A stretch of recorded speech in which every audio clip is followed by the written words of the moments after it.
कुरान और नबी अलैहिस्सलाम की सीरत को बयान करने के लिए, जैसा कि मैंने आप हजरात को कहा था शुरू में ही कि अल्लाह के रसूल सल्लल्लाहु अलैहि वसल्लम ने वादा किया है कि जो शख्स कुरान करीम और सुन्नत नबवी सल्लल्लाहु अलैहि वसल्लम को मजबूती से थाम लेगा तो यकीनन वो कभी गुमराह नहीं हो सकता।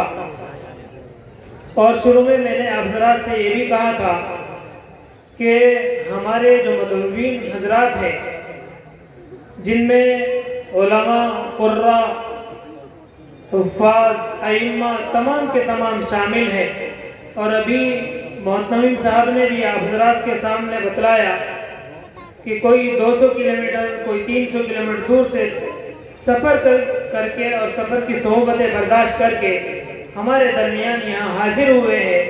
यकीनन वो सब के सब इसी बात को लेकर आपके सामने आए हैं कि कुरान और हदीस का जो ज़ख़ीरा उन्होंने अपने सीनों में बसाया है उसको आपके सीनों तक मुंतकिल फरमा दें। इसी कोशिश के लिए आप हजरात ने भी ये ताउन फरमाया, अपनी जान के एतबार से भी, अपने माल के एतबार से भी। अभी भी मोहतरम साहब ने आप हजरात को तवज्जो दिलाई, तो जो हजरात अभी बाहर से आ रहे हैं, मैं भी उनसे बड़े अदब के साथ दरख्वास्त करता हूँ कि वो अंदर तरतीब के साथ बैठ जाएं, बीच में बहुत सारी जगह खाली है। हमारी इस नशिस्त के फहरिस्त में शहर मुरादाबाद यानी पीतल नगरी से ताल्लुक़ रखने वाली एक ऐसी शख्सियत भी है जो सिर्फ हिंदुस्तान ही में नहीं बल्कि बैरून हिंद में भी अपना एक मकाम रखती है, और आप हजरात की जानी पहचानी हस्ती है, जिनके लिए आप मुसलसल कोशा रहते हैं कि किसी तरीके से हजरत की तारीख मिल जाए और हजरत हमारे दरमियान तशरीफ ले आए और हमें किताबुल्लाह और सुन्नत रसूलुल्लाह से कुछ बातें बतला दें ताकि हम भी अपनी ज़िंदगी में उन पर अमल कर लें। तो यकीनन ये आपकी कोशिश कामयाब हो गई है, डगर को पहुंच गई है। तो इसलिए मैं अब ज़्यादा ताक़ीद न करते हुए उन्हीं शख्सियत के रूबरू चलता हूँ जिनसे मेरी मुराद मुहद्दिस कबीर अल्लामा ज़मा जनाब हजरत अल्लामा मौलाना ज़ुबैर आलम साहब कासमी दामत बरकातुहुल आलिया की ज़ात गिरामी है। उस्ताद हदीस और फ़िक़्ह दारुल उलूम जामिउल हुदा मुरादाबाद। मैं इंतहाई अदब और एहतराम के साथ दरख्वास्त करता हूँ कि हजरत वाला तशरीफ लाएँ और मवाइज़ हसना से हम सबको बहरामंद फरमाए। हुजूर इस दहर में आसूदगी नहीं मिलती, हुजूर इस दहर में आसूदगी नहीं मिलती, तलाश जिसकी हो वो जिंदगी नहीं मिलती। हजार लाल हो गुल है रियाज हस्ती में, हजार लाल हो गुल है रियाज हस्ती में, वफा की जिसमें हो वो कली नहीं मिलती।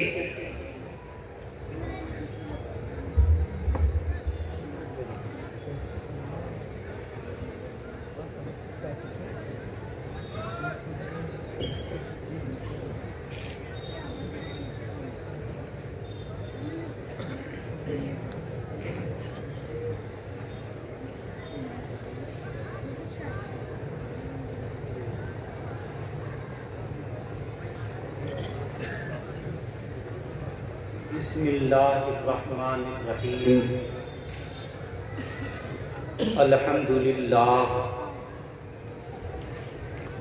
अल्हम्दुलिल्लाह नहमदुहु व नस्तईनुहु व नस्तगफिरुहु व नु'मिनु बिही व नतवक्कलु अलैहि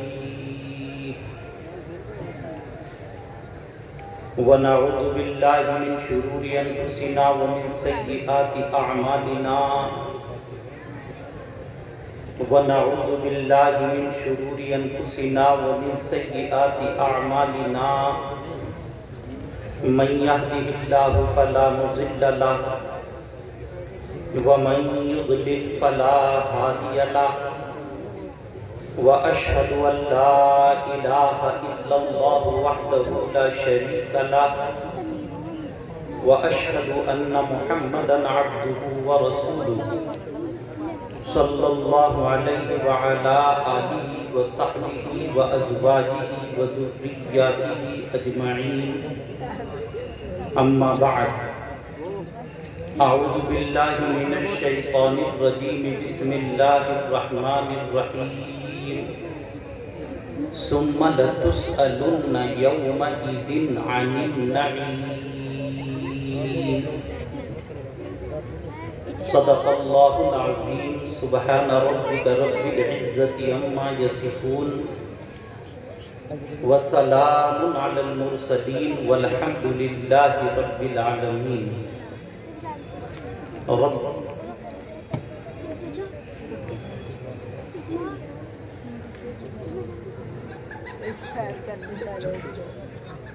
पिंडाल वाले अगर मेरी आवाज सुन रहे हो तो उधर औरतों के पिंडाल में चले जाए, वहां कुछ दिक्कत सामने आ रही है। पिंडाल वाले अगर मेरी आवाज सुन रहे हो तो वो उधर औरतों वाले पिंडाल में चले जाएं। टेंट वाले अगर मेरी आवाज सुन रहे हो तो वो उधर औरतों वाले टेंट में पहुंच जाएं।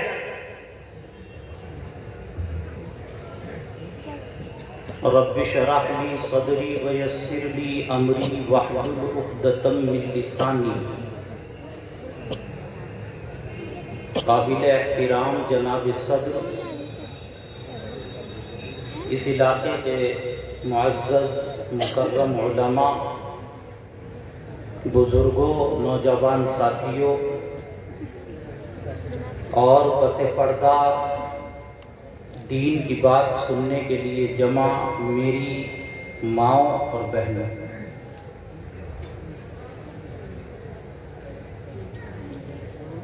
इस वक्त कुरान मुक़द्दस की एक आयत आप हज़रात के सामने तिलावत की है और पढ़ी है। बस उसी से मुताल्लिक़ चंद बातें मुख्तसर वक्त में पेश करने की कोशिश। दुआ फरमाएं कि अल्लाह तबारक व तआला हक़ बात कहने की और हम सब को समझकर अमल करने की तौफीक अता फरमाए। मुअज़्ज़ज़ हाज़िरीन, गराम क़द्र सामईन, ये आपकी मोहब्बत कि आप अपना काम छोड़कर, राहत व आराम छोड़कर इस मदरसे की मोहब्बत में, इस दीन की मोहब्बत में, कुरान की मोहब्बत में यहाँ जमा हो। अल्लाह ताला आपके बैठने को, जमा होने को, इकट्ठा होने को बेहद बेहद कबूल फरमाए। और मेरी दुआ है कि परवरदिगार आलम गैब के ख़ज़ानों से अपनी शायान शान उसका बदला अता फरमाए। ये महफिल कुरान पाक की महफिल है, आपका मदरसा कुरान का मदरसा है। अगर मैं लाग लपेट के साथ बात न करूं और साफ लफ्ज़ों में कहूं तो आप यहाँ जो जमा हैं कुरान की निस्बत पर जमा हैं। आप यहाँ जो इकट्ठा हैं, हम जो यहाँ बैठे हैं, कुरान की निस्बत पर बैठे हैं। और मुझे वो हदीस पाक याद आ रही है कि क्या अजीम शान किताब है कुरान मुक़द्दस। अल्लाह अकबर, अल्लाह अकबर। मेरा मौला कदरदानी करने वाला बना दे, आमीन कहें। है तवज्जो आपकी तो आमीन कहें। अल्लाह ताला मुझे, आपको, हम सब को कदरदानी की तौफीक अता फरमा दे। यूं फरमाया ताजदारे मदीना हबीबे किबरिया सैयदुल अंबिया सल्लल्लाहु अलैहि वसल्लम ने। सुनो भुट्टा नंगला के रहने वालों और मजा लो, हाँ, और जवानों सुनो और मजा लो कि जो अल्लाह का बंदा या अल्लाह की बंदी, तो पता चला मुझे कि मस्तूरात तक आवाज पहुंच रही है, नोट करें।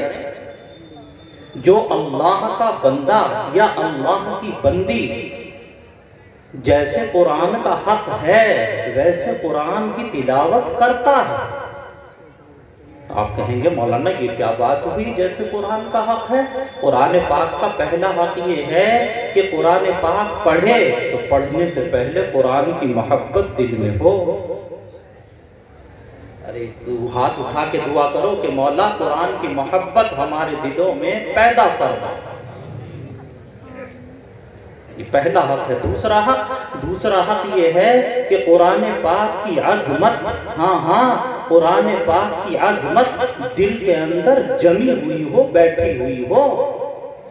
कितने हक हो गए भाई? लोग बोलते नहीं मजमा, कितने हक हो गए? तो तवज्जो से सुनिए।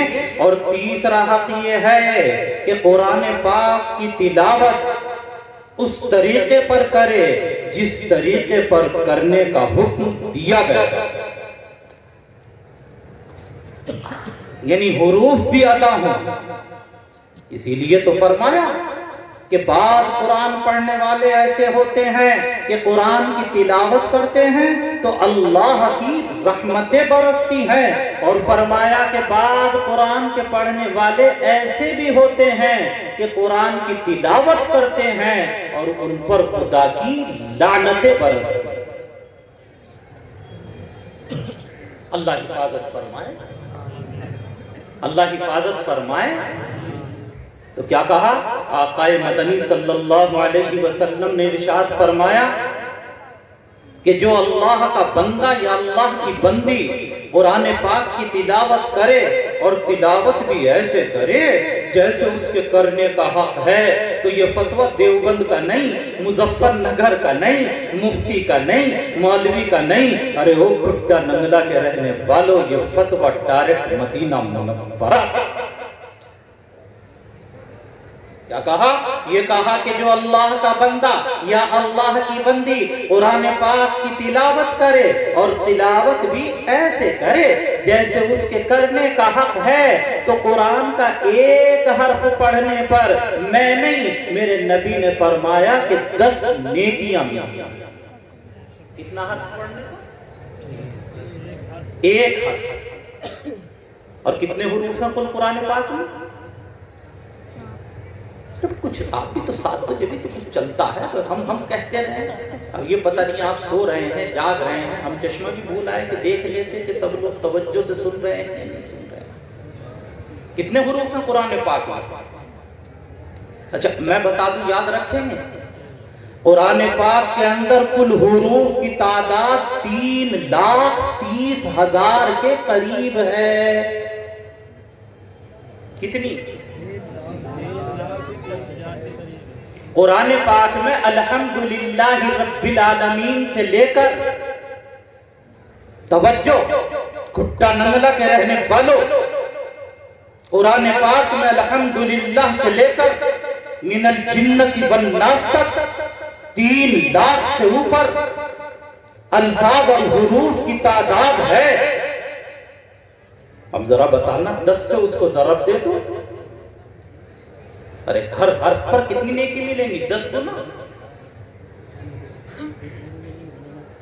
तो मैंने हदीस सुना है, कितनी मिलेंगी नेकी? हाँ, शहर के लोगों को तो कहो कि भाई जरा हिसाब लगाइए, जोड़िए, घटाइए, तो उन्हें तो फौरन मोबाइल चाहिए, कैलकुलेटर चाहिए। हमने तो ये सुना है देहात के लोगों तो एकदम से उंगलियों पर हिसाब लगा के बता देते हैं कितना है। माशाअल्लाह आपने भी हिसाब लगा लिया होगा कि जब 3 लाख से ज्यादा हुरूफ है कुरान पाक में, तो अगर कोई अल्लाह का बंदा या अल्लाह की बंदी एक मर्तबा पूरे कुरान पाक की तिलावत करे तो गोया उसने 3 लाख से ज्यादा हुरूफ की तिलावत कर ली। और 3 लाख को 10 से गुना करो तो 30 लाख हो गए। कितने हो गए? कितने हो गए भाई? 30 लाख। तो एक मर्तबा कुरान पाक पढ़ने पर 30 लाख से ज्यादा अल्लाह के खजाने से नेकियां मिलती हैं। मैं खुशखबरी देने के लिए आया घुट्टा नंगला के उन तमाम के तमाम बापों को और उन तमाम की तमाम माओं को कि जिनके छोटे छोटे नाबालिग बच्चे और बच्चियां मदरसे या सीनिया के अंदर कहकर कुरान पाक पढ़ रहे हैं। जब वो कुरान पाक पढ़ते हैं और एक मर्तबा अगर उन्होंने पूरा कुरान पढ़ लिया तो हमने पढ़ा है, अपने उलमा से सुना है कि नाबालिग जो नेकी करता है सवाब उसके वालिदैन के खाते में जाता है। तो एक मर्तबा अगर किसी का छोटा बच्चा पूरा कुरान पढ़ ले तो उसके खाते में गोया 30 लाख से ज्यादा नेकियां पहुंच गई। अरे सुभान अल्लाह तो कह दो कम से कम। तो सब ऐसे खुशक होके बैठे हैं, अल्लाह अकबर अल्लाह अकबर। कुछ तो कहिएगा ताकि पता चले कि हाँ आपने समझा है। हाय हाय हाय हाय। और एक और बात बताऊं, कभी मदरसे में आके देखना, जिसका बच्चा हिफ्ज कर रहा है ना, नाज़रा पढ़ रहा है, वो एक मर्तबा नहीं पढ़ता, बार बार कभी आके देखना, वो एक मर्तबा नहीं पढ़ता, बार बार पढ़ता है। एक आयत को एक मर्तबा नहीं 10-10 बार पढ़ता है, 100 बार पढ़ता है। तो उस भुट्टा मंगला के रहने वालों, तुम्हारा हिसाब खत्म हो जाएगा, उसकी नेकियां खत्म हो जाएगी। अल्लाह ताला कदरदानी की तौफीक अता फरमाए। ये मदरसा कुरान का मदरसा है। ये आप जो यहाँ पर जमा है कुरान की निस्बत पर जमा है, और ये ऐसा कुरान है कि इसका पढ़ना भी इबादत है। सुभान अल्लाह। इसका सुनना भी इबादत है। वाह। और बताऊं, इसका पढ़ना भी इबादत है, इसका सुनना भी इबादत है। खड़े होकर पढ़ो ये भी इबादत है, बैठकर पढ़ो ये भी इबादत है, रात में पढ़ो ये भी इबादत है, दिन में पढ़ो ये भी इबादत है, नमाज में पढ़िए ये भी इबादत है, नमाज के बगैर पढ़िए ये भी इबादत है। अरे ओ भुट्टा नंगला के रहने वालों, ये खुदा की किताब वो किताब है कि इसको पढ़े ये भी इबादत है, इसको सुने ये भी इबादत है। और रब्बे काबा की कसम खा के कहता हूं कि इसको अगर देखे तो इसका देखना भी इबादत। देख ले, सिर्फ देख ले तो देखना। मतलब एक हदीस याद आ गई, देखने पर इजाजत है। मजमून जो चल रहा है जरूरी थोड़ा ही है कि उसी से मुताल्लिक सब हदीसें सुनाओ, हटा के सुना दो। एक हदीस याद आ गई, नौजवान बैठे, तवज्जो देंगे सारे नौजवान। अभी काले बाल वाले कह रहे, अरे तुम्हारे लिए नहीं, ये नौजवान जितने बैठे वो तवज्जो देंगे। कौन कौन तवज्जो देगा? देखो जवान हाथ उठाए। अरे आप नहीं अब्बा, ये जो काले काले बाल वाले हैं आज इनसे है ये मामला। सुनिए, देखने के ऊपर हदीस याद आ गई, अल्लाह ने इसी वक्त जहन में डाला। जब डाली है तो छुपाना नहीं, आज बयान करना है। मेरे आका व मौला मोहम्मद अरबी सल्लल्लाहु अलैहि वसल्लम ने इरशाद फरमाया, आओ सुनो जवानों सुनो। अल्लाह अल्लाह, आज तो आपकी बरकत से मज़ामीन आ रहे हैं। ऐसा नहीं है कि मैं ला रहा हूं, खुद ही हदीस जहन में आई है। मेरे आका व मौला मोहम्मद अरबी सल्लल्लाहु अलैहि वसल्लम ने फरमाया कि जो नौजवान, क्या फरमाया कि जो नौजवान, जो ईमान वाला, अरे जो कुरान वाला मोहब्बत की नजर अपनी माँ या अपने बाप के ऊपर डालता है, मोहब्बत की नजर, मेरे आका ने फरमाया कि उसको एक हज और एक उम्रे के बराबर सवाब मिलता है।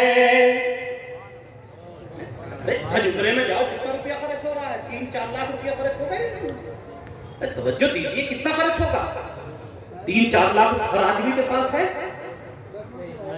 हर आदमी के पास है। 3-4 लाख नहीं है ना। और अगर गया भी और करके आ भी गया तो ये कौन सी गारंटी है कि कबूल हुआ या नहीं हुआ?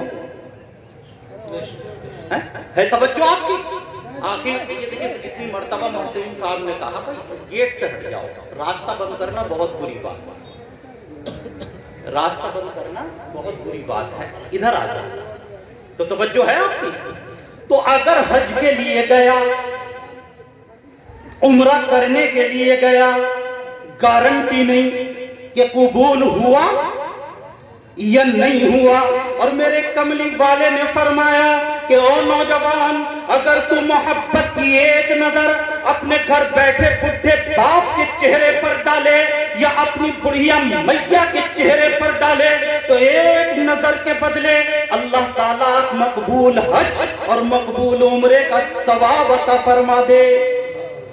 साहबा बैठे हुए, सुभान अल्लाह, फौरन सवाल कर दिया, साहबा बैठे हुए, कहा कि या रसूल अल्लाह, अगर दिन में एक मर्तबा डाले, बाप को मोहब्बत की नजर से एक मर्तबा देखे, मैया को एक मर्तबा मोहब्बत की नजर से देखे, तो हज का सवाब मिले, उम्रे का सवाब मिले।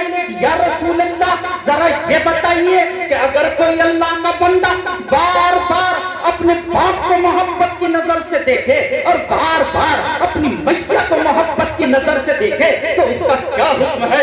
मेरे कमली वाले मोहम्मद मुस्तफा सल्लल्लाहु अलैहि वसल्लम ने फरमाया कि हो अल्लाह के बंदो, तुम्हारी मेहनतें खत्म होती हैं, खुदा के खजानों में कमी नहीं होती।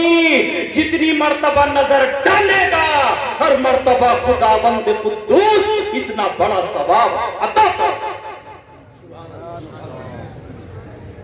तो तहिया करके उठे यहाँ नौजवान जितने बैठे हुए कि मोहब्बत की नजर डालनी है, अल्हम्दुलिल्लाह डाल लेंगे।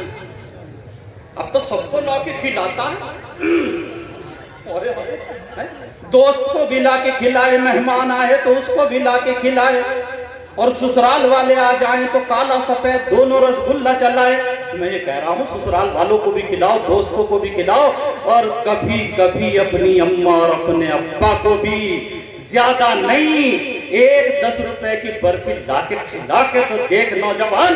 और जब तुम मोहब्बत से उस बाप या मैया के हाथ में रखे और वो अपने मुंह के अंदर उसे रखेगा, और हाथ उठाकर वो माँ और हाथ उठाकर वो बाप, खुदाए पाक की कसम, जिस वक्त तेरे लिए दुआ करेंगे तो तेरी दुनिया भी बनेगी, तेरी आखिरत भी। तो ये मुझे नजर के ऊपर याद आया, नजर, वरना बात तो वही चल रही थी, मदरसा और क्या भाई, कुरान। अच्छा एक बात बताओ,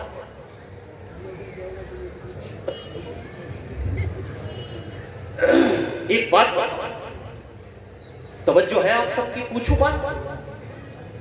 5 नमाजें फर्ज हैं, कब फर्ज हुई? जल्दी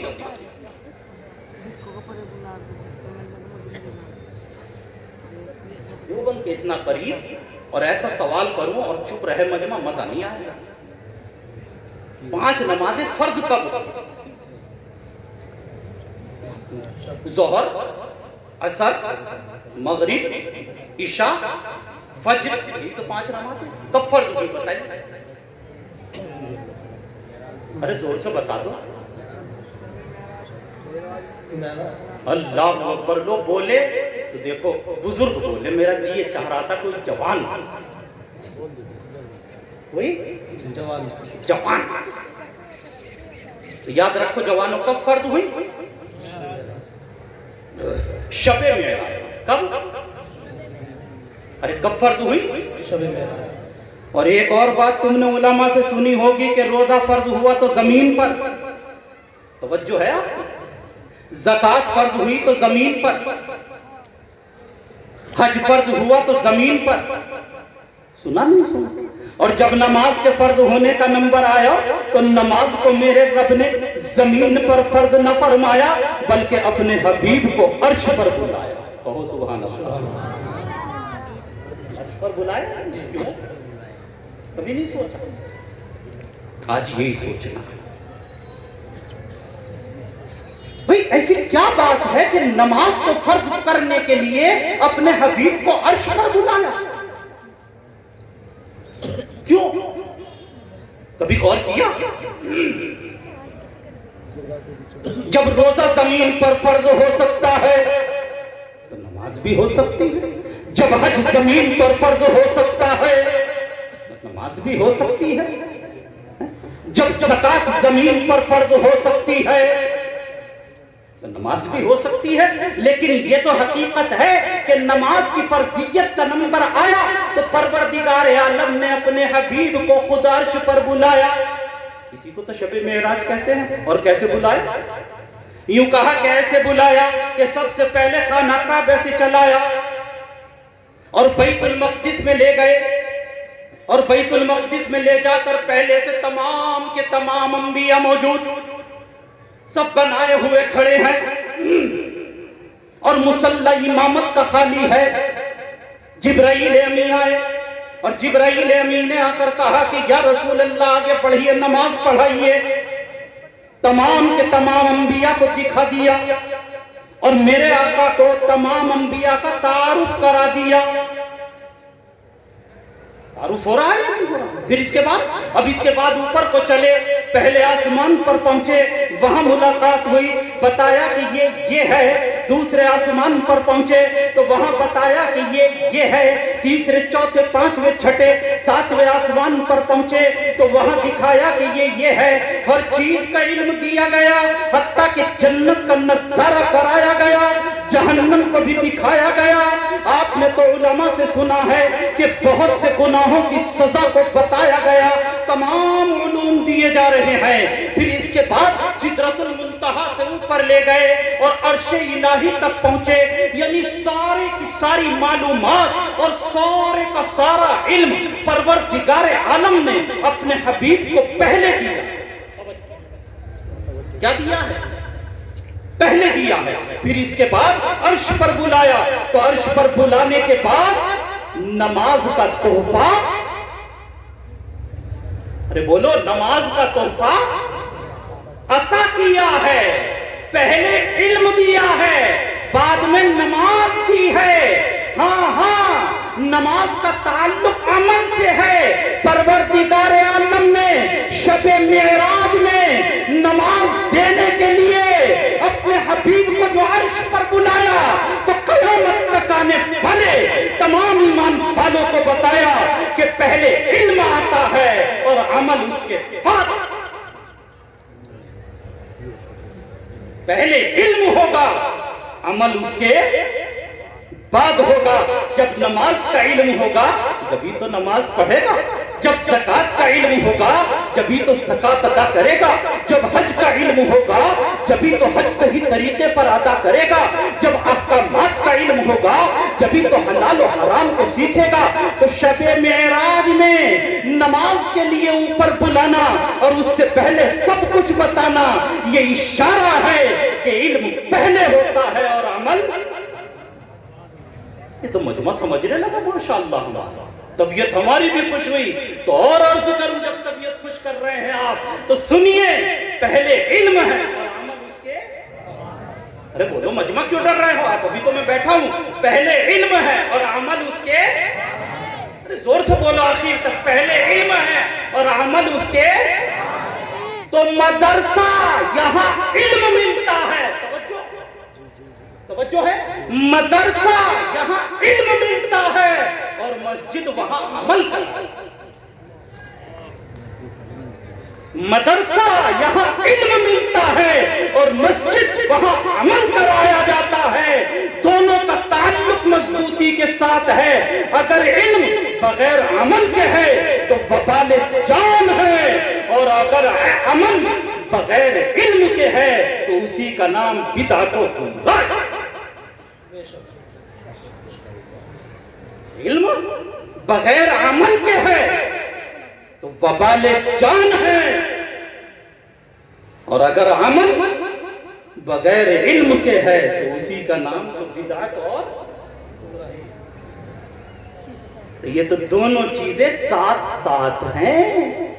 इसीलिए देखो, 13 साल मेरे कमली वाले मक्का में रहे। समझ रहे हैं? तो मैं और कहता चला जा रहा हूं, बात खत्म कर दें। 13 साल मेरे कमली वाले मक्का में रहे। है तवज्जो? 13 साल मेरे कमली वाले मक्का में रहे, और जब हिजरत करके मदीना में आए तो अब मस्जिद बनाई। पहले इल्म आता है, बाद में अमल।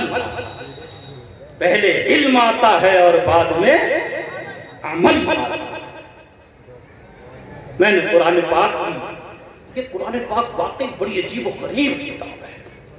अल्लाह तबारक व तआला ने बड़ी अहम चीज आपको और मुझे अता की।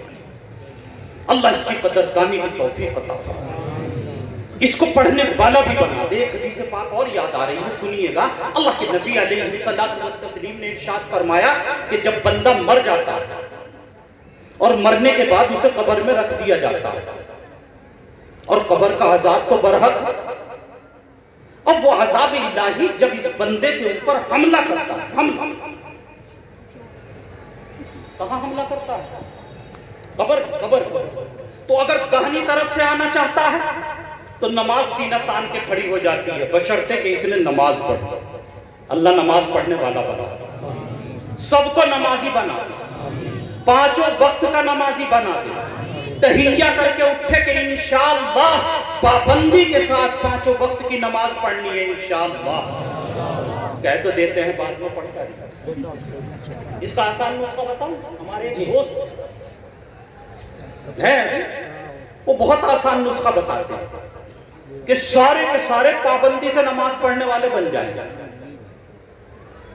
सारे के सारे क्या बन जाएंगे? पाबंदी से नमाज पढ़ने। बस इसके लिए माए बहनें अगर सुन रही हैं तो उन्हें एक काम करना है, घर में यह ऐलान कर देना है कि नमाज नहीं तो रोटी नहीं। ऐलान करना, नमाज नहीं।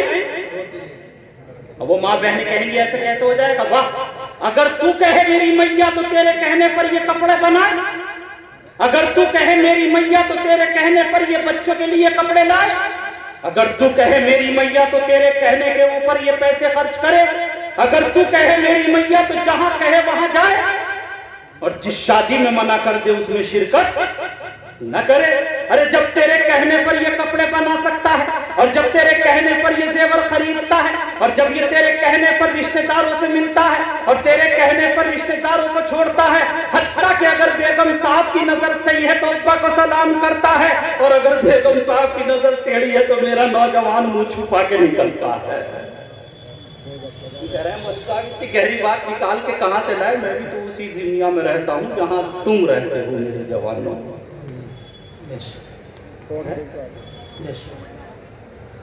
तो हमारे एक दोस्त है, वो बड़ी अच्छी बात बताते हैं। एक मस्जिद के तमाम जमात वाले परेशान हो गए, जिसकी जाके दावत दी कोई मस्जिद में आने को तैयार था। खूब दावत दे कोई आने को। अब ये मस्जिद की कमेटी सारी की सारी, जैसे आज मदरसे की कमेटी बैठ जाती है ना जलसे वाले दिन, वैसे सब मिलकर बैठे मस्जिद की। कहा कि भाई महल्ले के तमाम लोग मस्जिद में आने चाहिए, इसके लिए क्या किया जाए? तो एक ने कहा कि इसके लिए एक काम होगा। उसने खड़े होकर ऐलान किया मस्जिद के माइक से कि जो भी महल्ले का मर्द, सुनना है क्या ऐलान करा? जो भी महल्ले का मर्द नमाज के लिए मस्जिद में नहीं आएगा, उसका दूसरा निकाह करा दिया जाएगा। तो अब तो इंतजार में अजान के बेगम साहब बैठी, जैसी अजान हुई कि जाइए मस्जिद में, निकल नहीं चला जाऊंगा कि चला जाकर ऐसा ना हो कि दूसरा निकाह हो। तो हालत ये हो गई कि मस्जिद छोटी पड़ गई, मुक्तदी ज्यादा। हमारे कारी जाफर साहब चीख रहे थे, आ जाओ आ जाओ आ जाओ। तो कहेंगे तो एक वैसी बात हुई, मुझे तो अर्ज इतना करना था, कहना इतना था कि पाबंदी से नमाज पढ़ने वाले बने इंशाअल्लाह। तो फरमाया ताजदारे मदीना सल्लल्लाहु अलैहि व आलिहि वसल्लम ने कि जब अज़ाब इलाही कब्र के अंदर दाहिनी तरफ से आता है तो नमाज सीना तान के खड़ी हो जाती है। लेकिन ये जब ही तो होगा जब दुनिया में नमाज पढ़ी होगी।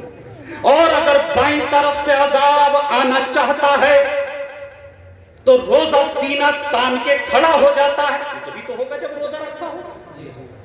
और अगर पैर की तरफ से अजाब आना चाहता है तो मेरे कमली वाले मुस्तफा सल्लल्लाहु अलैहि वसल्लम ने फरमाया कि सदका खैरात और ज़कात सीना तान के खड़े हो जाते हैं और उधर से भी हमला करने नहीं देते। अब दाहिनी तरफ से भी नहीं आ सका, बाईं तरफ से भी हमला नहीं, पैरों की तरफ से भी हमला नहीं, सिर्फ एक तरफ रह गई या रसूल अल्लाह कि हो सकता है कि सर की तरफ से अज़ाब इलाही हमला कर दे। मेरे कमली वाले मुस्तफा ने फरमाया, ओ खुट्टा नगला के मर्द तुम भी सुनो, ओ मेरी माँ बहनों तुम भी सुनो। मेरे आका ने फरमाया कि जब खुदा का अज़ाब सर की तरफ से आना शुरू करता है, हमले का इरादा करता है, तो कुरान सीना तान कर खड़ा हो जाता है। न दाहिनी तरफ से आया, न बाईं तरफ से, न पैरों की तरफ से, न सर की। अल्लाह ताला इस मजमे में से हर एक को आमीन कहे। नमाज़े, रोजे, ज़कात और कुरान की तिलावत हम सबको करने वाला बना दे मेरे मौला। सब कहिए आमीन या रब्बल आलमीन, या रब्बल आलमीन। अल्लाह तबारक व तआला इस कुरान पाक की हकीकत और इस कुरान पाक से सच्ची मोहब्बत करता। अल्लाह ने तो बहुत कीमती चीज की है, बहुत कीमती चीज। मैं तुम्हें कैसे दिल खोल के दिखाऊंगा, चीज़ाने मिल्लत कैसे दिल खोल के दिखाऊंगा। मैंने कुरान पाक की आयत तिलावत की है, उसका तर्जमा करूं उसको बहुत वक्त हो गया। क्या सुम्मा लतुसअलुन्ना यौमइज़िन अनिन नाईम। तवज्जो है, करो तर्जमा। हाथ उठाएं, देखो किस किस की तवज्जो। कुरान का तर्जमा सुनो। सुम्मा लतुसअलुन्ना यौमइज़िन अनिन नाईम। और कुरान पाक का ऐलान भी सुनो कि फिर कयामत के दिन लोगों तुमसे अल्लाह की नेमतों के बारे में सवाल होगा। अल्लाह की नेमत का शुक्र अदा किया या नाशुक्री की? कयामत के दिन सवाल होगा। अब अल्लाह की नेमतें इतनी है कि इन तउद्दू नेमत अल्लाह ही, कि अगर तुम अल्लाह की नेमतों को शुमार करना चाहो तो शुमार कर ही नहीं। लेकिन 3 नेमतें बताकर जा रहा हूं। कितनी नेमतें भाई?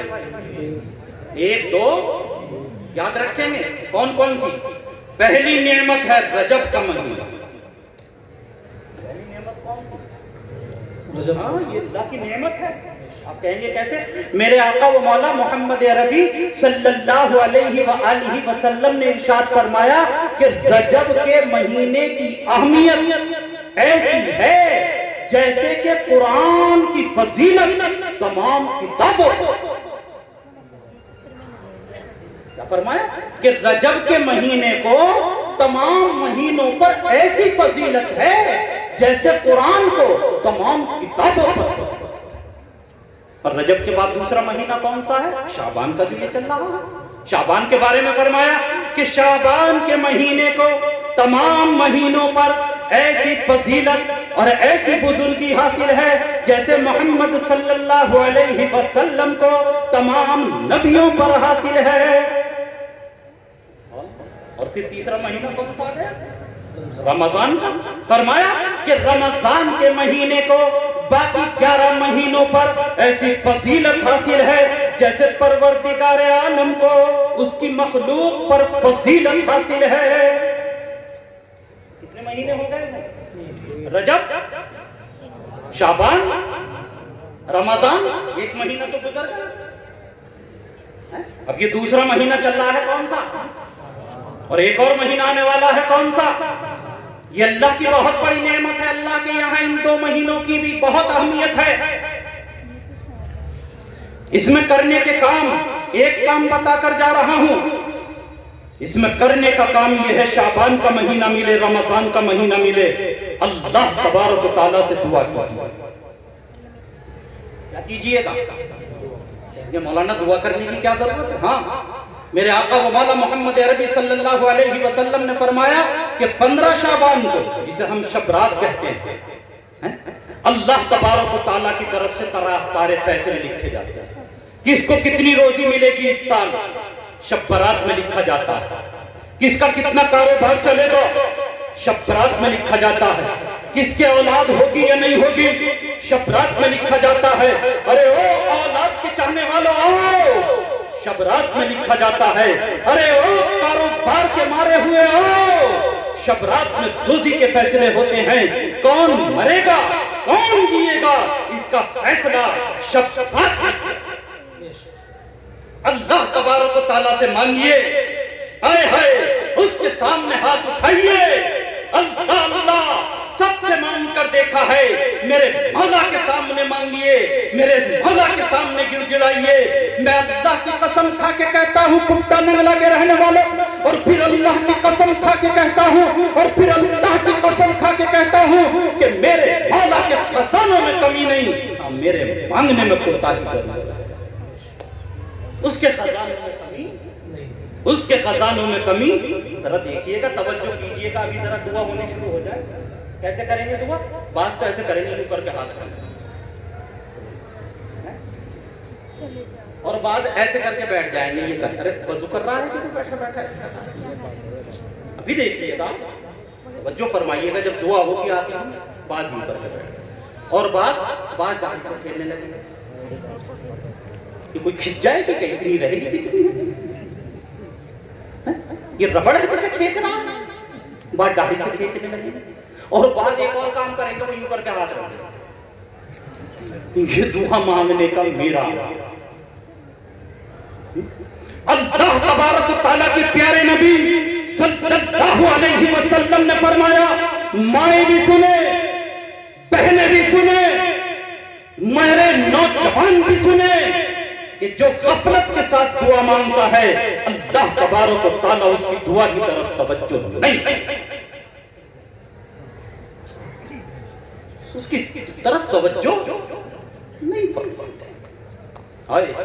फिर कैसे मांगे दुआ? कैसे मांगे? बताऊं कैसे मांगे? सरापा सवाल बन के। कैसे? नहीं समझ? कुछ समझे आप? कैसे मांगे दुआ? अरे बोलो कैसे मांगे? अरे मैं बताऊं, ऐसे नहीं अब्बा, बच्चे से सीख, बच्चे से सीख। बच्चे मेरे घर भी है, बच्चा आपके घर भी है। अगर मेरा नहीं तो पोता है पोती है, अगर पोता पोती नहीं तो भांजा भतीजी हैं। बच्चे से सीख, वो बताएगा कि कैसे मांगे। अरे ओ जवान, तुझे अपनी जवानी पर नाज, आज मैं तुझे बताऊं दुआ कैसे मांगे। पीर से मत सीख, मौलवी से मत पूछ, मुफ्ती से मत पूछ, इमाम मुअज्जिन से मत पूछ। ये फकीर ये कहने के लिए आया कि अपने घर के मासूम नन्हे बच्चे से पूछ, वो बताएगा कि मांगा कैसे जाता है। देखा कभी दादा पोते को कितना मांगता है पोता है? जब हम छोटे थे तो 5 पैसे 10 पैसे, अब क्या मांगता है? 5 रुपए 10 रुपए। ये चॉकलेट यहाँ तो बिहार का नहीं मांगते होंगे, यहाँ के बच्चे चॉकलेट ये मांगते। अरे हाँ हमें बोलो ना जल्दी, इतनी देर लगा रहे हो, और बात बहुत सारी बतानी मुझे आज तो तबीयत खुल रही है माशाल्लाह, आपकी मोहब्बतें उतर रही हैं। अरे चॉकलेट मांगते हैं नहीं यहाँ, और चिप्स देखो बच्चों को भी हंसी आ गया।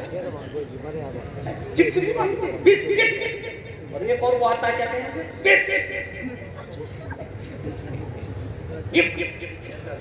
कितने की चीज मांगनी है? 10 रुपए की, 5 रुपए की, 15 रुपए की, 20 रुपए की। जरा उसके चेहरे की तरफ देखना जिस वक्त वो कहता है कि अब्बा बिस्किट ले। जरा देख उसके चेहरे की तरफ कैसे कहता है अल्लाह अल्लाह। और फिर अपने चेहरे को भी देखना कि जब मुझे जिंदगी के मसाइल हल कराने होते हैं तो मैं कैसा चेहरा बनाता हूं। ऐसे सीना तान के बैठता है कि जैसे अल्लाह से जंग करने के लिए आया। और बात तो ये कहेगा कि अल्लाह सबको हुक्म चलना है। आपसे तो कोई कह के देखे चौधरी साहब, एकदम से गुस्सा आ जाएगा कि मुझे ऐसे कहता है, और अल्लाह तो मांग रहा करो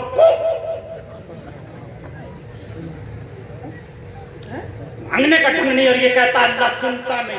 अरे वो तो सबकी सुनता है, मुझसे मांगना आता नहीं।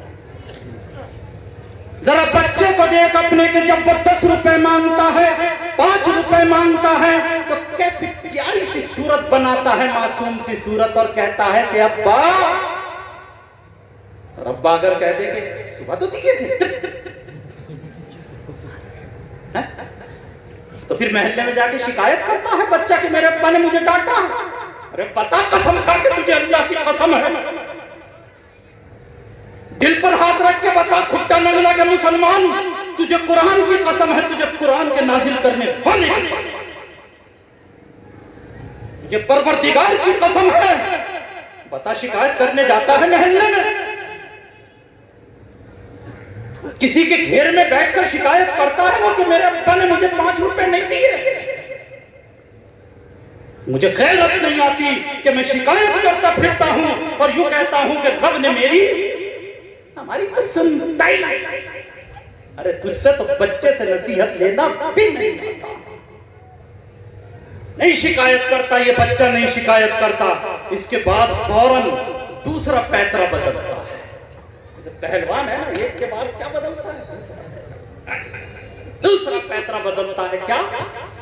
अब दूसरा पैतरा ये बदलता है, अब दूसरा पैतरा ये बदलता है। देखना, कभी गौर करना कि आंसू दूर तक नहीं, लेकिन पता नहीं कहां से खुदा जाने उसने चाक आंसुओं का रखा है, ये मोटे मोटे आंसू गिराना शुरू कर देता है, रोना शुरू कर देता है एकदम कि अब्बा मैं तो लूंगा। आई कभी तुझे अल्लाह की अजमत को सामने रख के रोना आया? अरे ओ खुट्टा नगरा के नौजवान, कभी रात की तारीकी होती, तू मुसल्ला उठाता, वजू करता, और रात की तारीकी में न तो महल्ला ताला देखने वाला होता, न कोई ये कहने वाला होता कि ये हाजी तहज्जुद गुजार है, न ये कहने वाला होता कि लंबा सजदा करने वाला है, न कोई शोहरत देने वाला होता। और तू उस वक्त रात की तारीकी में उठ के न मस्जिद में आता, बल्कि अपने घर में मुसल्ला बिछाकर और रब के सामने हाथ उठाकर और रब की अज़मतों को सामने रखकर तेरी आंख से 2 कतरे आंसुओं के गिर जाते, तो कसम खुदाए पाक की, फिर देख मौला की रहमत कैसे। क्या करा उसने? आंसू बहाने शुरू किए आंसू, लेकिन बाप है कि अभी इसका दिल नहीं पसीज रहा, तो बच्चा यहां भी हिम्मत नहीं की। फिर तीसरा पैतरा बदलता है। आपकी अर्ज करो, कौन सा पैतरा बदलता? तीसरा पैतरा क्या है? हाय हाय, तीसरा पैतरा ये है कि वो ये नहीं देखता कि मेरी बेल बॉटम कितने की है, ये नहीं देखता कि मेरी बुक सेट नई है या पुरानी है, वो ये नहीं देखता कि ये जमीन के ऊपर कुछ पड़ा है या नहीं पड़ा है, ये गंदा है, धूल है या मिट्टी है। उस जमीन में लोटा लोटा फिरता है, कभी इधर को लौट कर जाता है, कभी इधर को लौट कर जाता है, और कहता है कि अब्बा मुझे 10 रुपए चाहिए, मुझे पैसे चाहिए। अब तो वो बूढ़ा दादा बैठा हुआ है सामने, और वो जो बूढ़ी दादी बैठी हुई है सामने, उसका कलेजा बाहर को आता है, और वो वहां से उठकर अपने पोते को सीने से लगा लेते हैं, और ये कहते हैं कि 10 रुपए के ऊपर तूने हमारे बच्चे को रुलाया है, हमारे बच्चे को परेशान किया है। अरे ओ खुट्टा लगना के जवानों, ये फकीर ये कहने के लिए आया कि जितनी मोहब्बत बाप को अपनी औलाद से होती है, जितनी मोहब्बत मैया को अपने लड़के जिगर से होती है, जितनी मोहब्बत दादा को अपने पोतों से होती है, जितनी मोहब्बत बुढ़िया दादी को अपने पोतों से होती है, मैं कसम खा के कहता हूँ कि उससे बहुत ज्यादा मोहब्बत मेरे रब को अपने बंदों से। कभी एक मर्तबा जमीन पर फैल कर को देखता, कभी एक मर्तबा रब के सामने सर रगड़ कर को देखता, कभी एक मर्तबा रब से माफ कर को देखता, कभी एक मर्तबा इसको न देखता कि जमीन पर मुसल्ला है या नहीं है, मेरे कलश के कपड़े खराब हो रहे हैं या नहीं हो रहे हैं। फिर देखता कि खुदा की रहमत कैसे जोड़। अर्ज ये कर रहा था अज़ीज़ान मिल्लत, ये कहना चाह रहा था आपसे सिर्फ और सिर्फ कि घर के बच्चों को देखो, उनसे सीखो कि मांगा कैसे, मांगा कैसे, मांगा कैसे। है? हमारे यहाँ तो शहर है मुरादाबाद, मैं फकीरों को देखता हूँ, फकीर वो हमारे यहाँ कौन बजे नमाज होती है, नमाज के फौरन बाद जाते हैं। मैंने कई मर्तबा उनसे पूछा, मैंने कहा भाई इतनी जल्दी कौन जा रहे हो? कहने लगे 1 बजे फला मस्जिद में नमाज है, वहां भीख मांगना। और फिर उसे पता है कि 1:15 बजे कौन सी मस्जिद में नमाज है, फिर वहां भीख मांगना। उसे पता है कि 1:30 बजे कौन सी मस्जिद में नमाज है, फिर उसे वहां भीख मांगना।